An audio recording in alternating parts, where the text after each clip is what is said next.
E em meio a polêmicas, um clima nada agradável e um mau desempenho em campo, o Flamengo viaja para Marrocos em busca do bicampeonato mundial.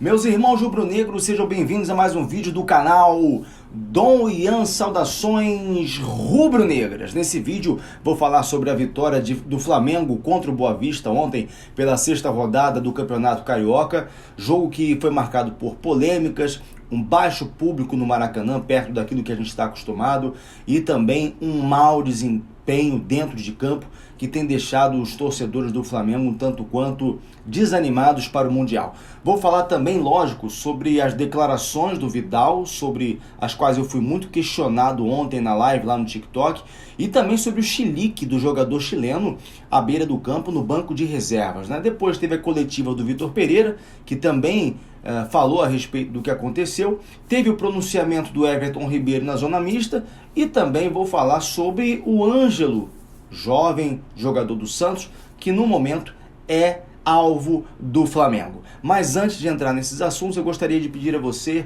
irmão rubro-negro, que ainda não segue o canal Dom Ian Saudações Rubro-Negras, por favor, siga o nosso canal, deixe o seu like, isso é muito importante para a nossa evolução aqui no YouTube. Nosso canal cresce todos os dias e muito em razão do seu apoio. Se você está chegando agora, eu sou Dom Ian, advogado fanático pelo Flamengo, e tenho me dedicado aqui e no TikTok para falar sobre o nosso clube do coração. Bom, vamos então começar falando sobre a partida de ontem, porque o Flamengo afundou ainda mais o Boa Vista, que é o último colocado no Campeonato Carioca, e largou mais ainda na liderança do campeonato. Um jogo bastante complicado, era a última partida antes da viagem para Marrocos. A equipe do Flamengo viu esse jogo como uma oportunidade de treinar, de aquecer a equipe, mas foi um jogo complicado. E em jogos como esse, como o Vitor Pereira falou na coletiva, ou você, ou o time que tem maior poderio ofensivo começa ganhando logo nos minutos iniciais, ou a partida vai se complicando e isso vai gerando ansiedade na torcida. Ontem compareceram apenas 33 mil torcedores rubro-negros ao Maracanã. Digo apenas porque é um público atípico para jogos do Flamengo. E isso é reflexo do que se viu na Supercopa. Para quem dizia que a Supercopa não valia nada, tá aí. O resultado é esse. O resultado de ter perdido para o Palmeiras é esse. Desconfiança em boa parte dos torcedores que ontem não quiseram participar do apoio ao time na última partida do Maracanã antes do Mundial. 33 mil pessoas apenas no Maracanã. E lógico, a torcida até tentava apoiar, mas debaixo de muita desconfiança. Inclusive, várias vezes ensaiou uma vaia. Eu também sou contra isso, especialmente durante o jogo. Acho que a torcida está lá para apoiar. Mas o time não conseguia evoluir. E eu vi ontem mais ou menos uma repetição do que acontecia no começo do trabalho do Paulo Souza. Não apenas pela perda do título da Supercopa, o que também faz com que o trabalho do Vitor Pereira se assemelhe ao do Paulo Souza, mas também pelo que se vê dentro de campo. Os melhores jogadores não conseguem mostrar o seu potencial. O De Arrascaeta vive hoje talvez a pior fase dele no Flamengo. Não sei o que aconteceu nas férias do De Arrascaeta. Não sei se foi o Réveillon antecipado que ele fez lá em Montevidéu. Não sei o que aconteceu. Mas não está conseguindo jogar. Jogadores perdidos dentro de campo, a ideia que dá é que não se sabe ao certo qual é a posição de cada jogador. Uma série de indecisões dentro de campo que culminam em erros bobos de passe e até mesmo, em determinados momentos, em pressões de um time que está na lanterna do campeonato. Não fosse o Matheus Cunha, e aqui eu até elogio o Matheus Cunha porque é um jogador de 21 anos, teve aí mais uma oportunidade de jogar como titular, foram poucas no momento, até o momento. Ele se mostrou seguro. Não fosse ele, o Boa Vista poderia ter aberto o placar, inclusive numa cobrança de falta. Então, o time dentro de campo se mostrou perdido, mas no segundo tempo, com as genialidades do Gabigol e do Pedro, o Gabigol encontrou o Pedro dentro da grande área, fez o toque, o Pedro foi lá e marcou o gol do Flamengo, o gol da vitória. Mas mesmo com a vitória, poderia ter sido pior, é verdade, né, caso não tivesse ganhado, mas mesmo com a vitória, o Flamengo vai debaixo de muita desconfiança para o Mundial. E ninguém imaginava isso há cerca de um mês atrás. Mas, repito, reflexo da Supercopa do Brasil. Porque antes da Supercopa, ninguém estava desconfiado com a equipe do Flamengo. Cá para nós, ninguém estava desconfiado. mas depois do que a gente viu contra um adversário com maior poderio ofensivo, a gente começou já a levantar esses questionamentos, principalmente em relação ao Vitor Pereira, né? O Flamengo entrou com um time titular em campo, time completamente titular, e depois, durante a partida, lógico, teve todo o problema relacionado ao Vidal. O Vidal queria entrar em campo, já vinha de um problema anterior ao jogo, porque ele estava fazendo live numa rede social, e aí acabou falando que se o Colo-Colo quisesse contar com ele para ganhar a Libertadores da América, tinha que ir lá buscá-lo. Vem me buscar. Ele ainda perguntou, não é isso, meu amor? Aí a mulher dele falou, sim. Aí, pronto, tá liberado. Isso ainda com o uniforme do Flamengo. Então isso pegou muito mal. Fui muito questionado na live lá no TikTok. E aí, você viu as declarações do Vidal? Você viu? Falei, gente, eu estava trabalhando, não consegui ler na íntegra o que aconteceu. Mas fiquei sabendo que ele se ofereceu ao Colo-Colo. Ele falou assim, tudo pode acontecer, tudo pode acontecer. Isso enquanto ele comia na live. Tudo pode acontecer. Se o Colo-Colo quer brigar por Libertadores, que venha me buscar e vamos. Não é, meu amor? Aí a esposa dele falou, sim. E é claro que isso pegou muito mal com a torcida do Flamengo. Primeiro que o Vidal já não tem entregado em campo aquilo que dele se espera. Um jogador mais velho, ok. Um jogador que tecnicamente já não pode mais entregar o que entregava na época do Bayern de Munique, na época do Barcelona, mas é um jogador que pelo menos vontade pode demonstrar. Principalmente o jogador que em muitos momentos lá atrás declarou que queria jogar no Flamengo, que o sonho dele era jogar no Flamengo. Será que era mesmo? Ou ele queria passear no Rio de Janeiro, como muita gente falou, ganhando um salário de mais de R$1 milhão? Então ele entrou em maio do ano passado na equipe do Flamengo, jogou algumas partidas como titular, principalmente na equipe que disputava o Campeonato Brasileiro com o Dorival Júnior, mas nunca caiu nas graças da torcida, a não ser pelo nome que tem. Porque é legal ter o nome como Vidal no clube. Mas não conseguiu demonstrar futebol.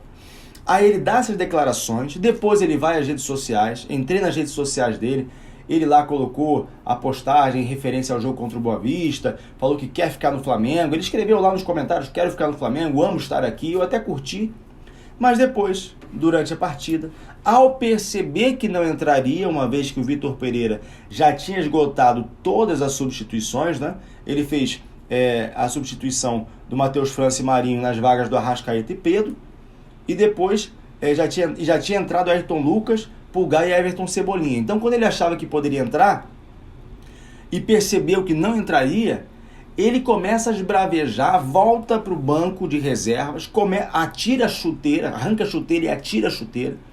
Na sequência, o Everton Ribeiro, capitão do time, olha para ele está assim, olha para ele. O Thiago Maia também assustado olha, o Hugo um pouco mais atrás. E o Vidal lá dando um chilique numa partida que era despedida do Maracanã, diante de uma torcida menor, mas era a torcida do Flamengo que estava ali, com outros jogadores em campo, tentando também ainda alcançar o placar. Então ele demonstrou desrespeito fora de campo e quando estava à beira dele também. Aí eu não sei se o Vidal está fazendo tudo isso para realmente forçar a barra e sair do Flamengo, e se é isso ele está conseguindo, porque está conseguindo a antipatia de boa parte da torcida e certamente também da diretoria, porque com certeza todo mundo sabe que essa atitude é desnecessária. Todo mundo sabe que essa atitude não colabora em nada para um clube que vai disputar o Mundial. Já não está bem tecnicamente, ainda vai arrumar problema fora de campo, quando era para o clube se unir, para o grupo se unir. Aí o Vitor Pereira, na coletiva de imprensa que veio logo a seguir, foi questionado, lógico. Foi questionado sobre várias coisas, dentre elas o Vidal. Vidal vai com vocês para o Marrocos? Vidal está nos seus planos? Você viu as declarações do Vidal antes da partida? Aí sobre a postura do Vidal em campo, o Vitor Pereira falou, um ou outro jogador ficar insatisfeito é uma coisa natural, porque temos que tomar decisões em função daquilo que analisamos e da ideia que temos dos jogadores que estão mais aptos neste momento a ajudar a equipe. Temos que colocar a equipe e o clube acima de todas as ambições pessoais. Vejam que ele nem citou o nome do Vidal. E aqui para mim já é um indicativo. Ele nem falou, não quis nem falar o nome do Vidal. E não é para não expor, porque exposto o Vidal já está. Pode sim existir um clima de animosidade aqui. Ele falou de modo genérico. Nem quis mencionar o nome do Vidal. E aí, quando foi questionado acerca do vídeo em que ele falou que queria ir para o Colo-Colo, ou para o Colo-Colo buscá-lo aqui, o Vitor Pereira falou o seguinte: não sei do que está falando, porque não tenho redes sociais e não vejo. O meu Instagram é meu filho e não leio nada nem me preocupo com isso, porque tenho que me preocupar, acima de tudo, na equipe. E essa pergunta tem que ser feita para o Vidal. Jogou para o Vidal, aí sim ele mencionou o nome do Vidal. Ele está no grupo para viajar amanhã e está nos nossos planos, claro. Na hora de lançar a bomba, ele falou o nome do Vidal. Pergunta para ele: você acha mesmo que o Vitor Pereira não tinha conhecimento acerca dessa frase? Você acha mesmo que ele, como técnico do Flamengo, não tinha conhecimento acerca do que aconteceu antes do jogo? Você acha que ninguém chegou e falou: ó, o Vidal falou tal coisa, a torcida está revoltada com ele? Será que ele só não colocou o Vidal por questões técnicas ou também pelas declarações do jogador? Pode ser um misto, porque ele não está entregando tecnicamente e ainda se queimou fora de campo falando isso. E depois, na zona mista, o Everton Ribeiro, capitão do time, ele foi questionado e falou a mesma coisa. Eu não vi nenhuma declaração, então não posso falar. O que aconteceu ali foi um momento de insatisfação. A gente sabe que é um grande jogador, que é competitivo, quer estar jogando. Todos sabemos que poderia ter um momento melhor para se fazer, que é fora de campo. Mas a gente fica surpreso porque ele é um cara de grupo, está sempre procurando o melhor. Agora ele deve conversar com o Vitor, que é uma pessoa que entende bem. Isso não vai abalar, não vai mudar nada no que a gente pensa do Vidal. Você acha mesmo que o Everton Ribeiro realmente não sabe? É muito mais provável que dentro do Flamengo tenha dito o seguinte: ó, o pessoal fala que não ouviu, não sabe, não comenta sobre isso. A gente está indo para o Mundial, vamos evitar problemas. E é aquela coisa: o Vidal é um cara de grupo, o Vidal é um cara que entende o grupo, ele nunca reclamou de estar na reserva. Pois é, com o técnico anterior, que já tinha dado amostras, o Dorival Júnior tinha mostrado que sabia gerenciar o grupo, quando chegou no Flamengo, após Paulo Souza, e viu um grupo esfacelado. Mas quem disse que com a chegada de novo técnico, o Vidal não acendeu uma esperança em querer ser titular? É um jogador de ponta, um jogador que já passou por grandes clubes, é um jogador que sempre está jogando. Inclusive ele recusou propostas do México e dos Estados Unidos para poder ficar no Flamengo e logicamente jogar. Então esse negócio de que é um cara de grupo vai até a página 2. Então essas foram as declarações do Vitor Pereira e também do Everton Ribeiro. Para mim, migué, tá? Mas acho até que agiram de maneira correta. O Flamengo vai para o Mundial de Clubes debaixo de desconfiança. O pessoal me pergunta: o que você acha? Você acha que dá para ganhar? São 11 jogadores contra 11 jogadores. Agora, se continuar nesse ritmo que a gente está vendo em campo e fora dele, vai ser realmente muito difícil. E não adianta o Vitor Pereira falar que um clube já está no meio da temporada há mais tempo e um está só começando a temporada. Não quero saber. Eu e a torcida do Flamengo, nós não queremos saber. O time do Flamengo tem que chegar pronto para ganhar o Mundial. E quando eu falo que são 11 jogadores contra 11 jogadores, nem estou pensando em Real Madrid e Flamengo, Flamengo e Real Madrid. Tem a semifinal antes. 11 jogadores do Flamengo contra 11 do Wydad Casablanca ou do Al Hilal. Então o Flamengo tem que pensar na semifinal primeiro e entrar para ganhar, porque ninguém vai querer ouvir desculpas se perder. Bom, agora para finalizar, o Flamengo está estudando uma proposta de 10 milhões de euros pelo Ângelo dos Santos. Me perguntaram muito ontem lá no TikTok, perguntaram muito o que eu acho. Gente, eu mal acompanhei o futebol do Ângelo. Tem 18 anos, sei que é uma joia é visto como uma joia, né, do Santos. E claro, o valor chama atenção, 10 milhões de euros, 55,3 milhões de reais. Faz você imaginar que deve valer a pena. Agora, é um jogador que estava sendo vaiado na partida do Santos contra o Água Santa. É um jogador que em 102 partidas pelo Santos tem 3 gols. 3 gols. Então eu realmente não sei que tipo de negócio o Flamengo pensa fazer. Deve confiar muito no potencial de crescimento do jogador. Não sei. Não tenho condições de falar sobre o Ângelo. Nunca pensei no Ângelo, assim como boa parte da torcida do Flamengo nunca pensou no Ângelo. E acho que é um valor muito alto para você arriscar num cara que está aqui do lado. Pode dar certo, como pode dar muito errado. Vamos aguardar. Vídeo um pouco mais longo, para poder falar um pouco sobre o momento do Flamengo, sobre Vidal, muita coisa acontecendo. Agradeço a vocês que ficaram até aqui. Por favor, siga o canal do Ian Saudações Rubro-Negras, deixa o like no vídeo, isso é muito importante para o nosso crescimento. Saudações Rubro-Negras, isso aqui é Flamengo. Vejo vocês em outro vídeo. Forte abraço, fui!